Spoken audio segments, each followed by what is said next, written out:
everyone, welcome back to this channel. In this video, I'm going to show you how to add porcelain filters on CapCut apps. Now let's get started.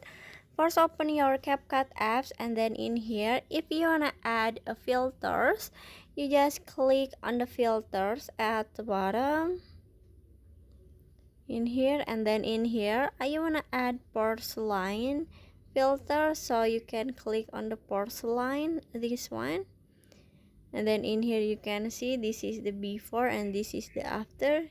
Before, after, and after this, in here you just click on the check icon at the bottom and finish. So that's how to add porcelain filters on CapCut apps.